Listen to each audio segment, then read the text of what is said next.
Hola de nuevo, bienvenidos a nuestra sala de cine particular en la que hoy estaremos hablando sobre la película Amélie. Me imagino que muchos de vosotros ya la habréis visto, es una película que tuvo gran éxito allá a principios del 2000. Está protagonizada por Audrey Tautou y dirigida por Jean-Pierre Jeunet. También quizá destacar la música de Jan Tiersen, un gran compositor de bandas sonoras, entre otras cosas. La película es una película francesa con una duración de unas 2 horas y relata bastante bien las diferentes maneras en las que nos aproximamos a la fotografía o los diferentes propósitos de la fotografía. La fotografía en esta película pues es protagonista primeramente por Amélie, que se encarga en su niñez de fotografiar pues, los entornos en los que se rodea. Después utiliza la fotografía para animar a su padre a viajar. Y de nuevo también tenemos una historia bastante misteriosa con unas fotografías de fotomatón que forman un poco la trama de la película. Estaremos hablando un poco de las cosas curiosas que podemos encontrar y algunas otras anécdotas bastante interesantes sobre la película y también sobre Audrey Tautou, que si aguantáis hasta el final del vídeo podréis averiguar. Bien, decir que Amélie es una chica de 23 años que trabaja en una cafetería parisina y vive en un viejo barrio de la ciudad de París, concretamente en el famoso barrio de Montmartre. Desde pequeña, pues creció sin contacto con otras personas y vivió de una manera bastante solitaria. Sin embargo, gracias a un encuentro fortuito en su departamento, detrás de el zócalo de una pared, encontró una pequeña caja con objetos que despertó en ella un sentido de curiosidad y que pues la animó también a abrirse al mundo. Un día, mientras se encuentra en la estación de Aveses, pues presencia una escena curiosa en la que encontramos a un joven Nino que recoge una serie de fotografías desechadas de un fotomatón y sale corriendo para entregar a un viajero un objeto que se ha olvidado.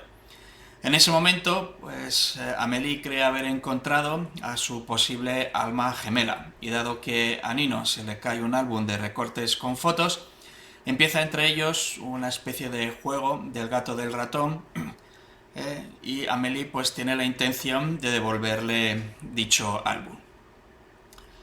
Para ello, pues le espía, busca también pues una cierta conexión con él y se presentan entre ellos una serie de pruebas. Con respecto al tema de la fotografía, pues nos encontramos que de pequeña Amélie, como hemos comentado, pasó su niñez confinada en casa por unos supuestos motivos de salud. Y cuando su madre muere de forma bastante trágica, su padre le regala una Kodak Instantmatic para que se entretuviese y así poder relacionarse un poco con el mundo exterior. El tener un hobby, ya sea la fotografía u otra disciplina, es una buena manera de tener la mente distraída, de concentrarnos en una tarea, de mantener una disciplina y de conocer gente con la que compartimos aficiones. Tenemos también que Nino fue un niño que creció sin amigos y que recogiendo las fotografías desechadas en los fotomatones va recopilando el paso de los viajeros que han pasado por dichas máquinas en las diferentes partes de París y que también pues trata de imaginar sus vidas.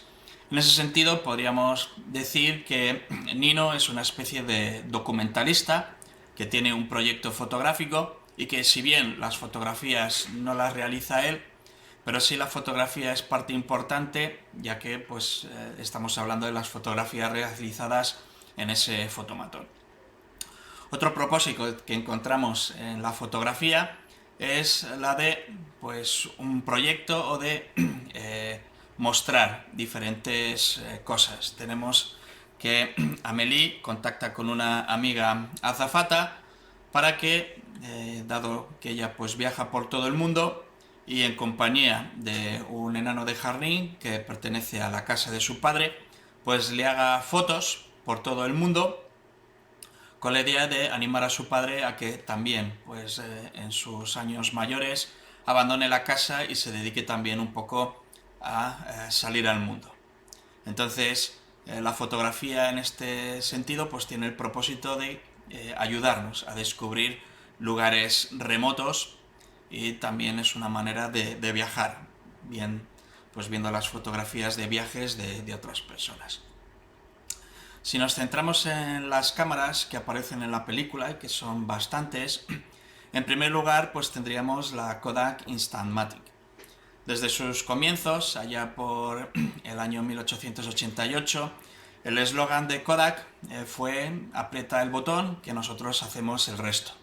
Eso les hizo fabricar unas cámaras lo más sencillas posibles, abiertas al público en general.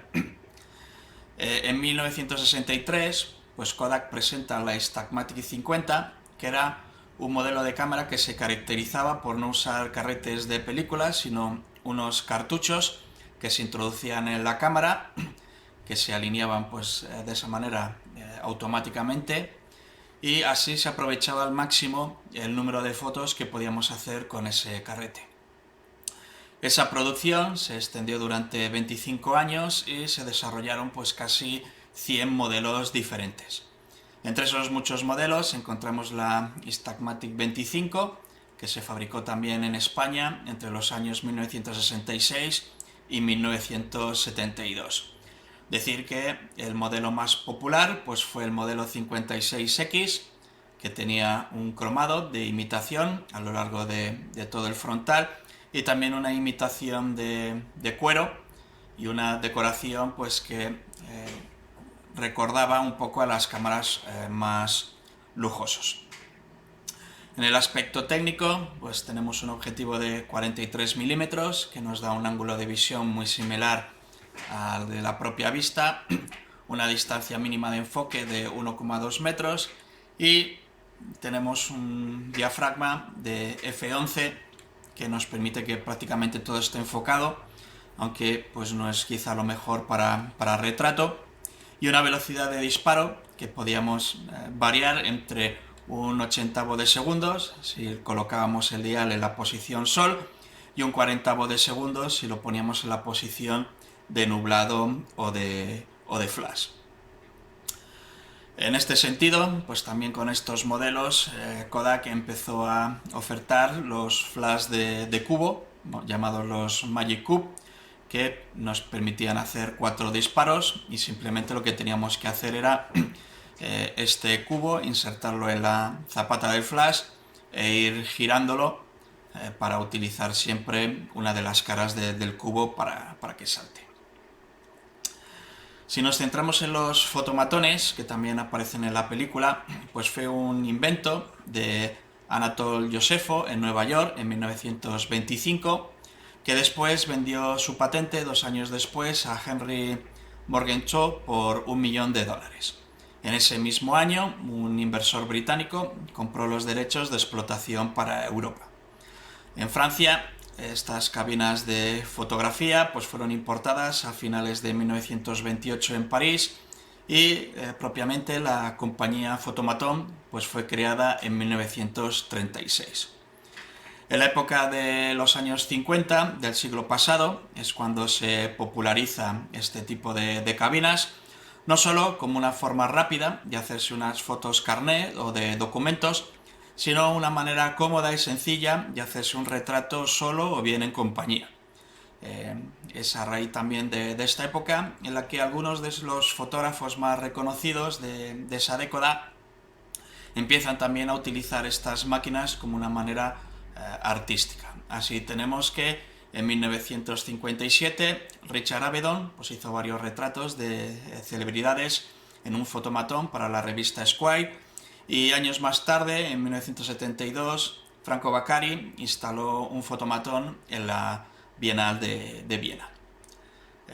Tenemos que decir que a partir del año 1976 empiezan a aparecer el color en estas máquinas y a partir de 1990 el mecanismo empezó a estar asistido por ordenador. También vemos que en las películas aparecen muchas fotografías Polaroid, pero no podemos hablar mucho de la cámara porque en ningún momento llegamos a verla. Vamos a analizar ahora pues una serie de pequeños gazapos que podemos encontrar en la película y que, pues bueno, son consideraciones un poco más anecdóticas, pero que también pues tienen un poco que ver con las dificultades técnicas que a veces se enfrentan los directores de fotografía. En los primeros minutos de la película pues vemos a Amélie de niña haciendo fotos con su Kodak Instantmatic, como hemos visto, y en los planos que aparece de frente podemos ver cómo la cámara, pues digamos, tiene un aspecto normal, pero en algunos planos de espaldas parece que Amélie está disparando con la otra mano. Esto pues simplemente consiste en, por así decirlo, voltear la imagen, voltear la fotografía, y simplemente es un recurso del director de fotografía pues para que aparezca, se vea la cámara, se vea también la persona que está haciendo las fotos y no aparezca oculta. Por eso, pues aunque parezca que tiene el disparador en las dos manos o que tiene un visor en los dos lados, pues es simplemente un recurso para que la cámara no quede oculta detrás del rostro de la persona que está haciendo la foto y podamos ver pues tanto a la persona como a la cámara. Simplemente pues una curiosidad, una anécdota un poco friki que podemos encontrar en esta película. Otra curiosidad bastante interesante es que Audrey Tautou es una gran aficionada a la fotografía. Quizá no muchos lo sabéis, pero de niña se familiarizó con el trabajo del fotógrafo de vida salvaje Dian Fossé, y cuando alcanzó la fama pues empezó a utilizar la fotografía con una manera de tratar pues con la fama y todo lo que conlleva. Así en muchos rodajes se la podía ver pues entrevistando a sus compañeros con una Leica. Eso la llevó a profundizar mucho más en la fotografía. Ella también pues estuvo haciendo una serie de autorretratos y finalmente montó una exposición en el 2017 llamado Superfacial, en la que podemos encontrar muchas de esas fotografías que hizo de sí misma. Bien, espero que os haya gustado estas anécdotas, estas curiosidades de la película. Os animo a verla o a volverla a ver si hacía mucho tiempo que no la veíais, y nos vemos en un siguiente vídeo.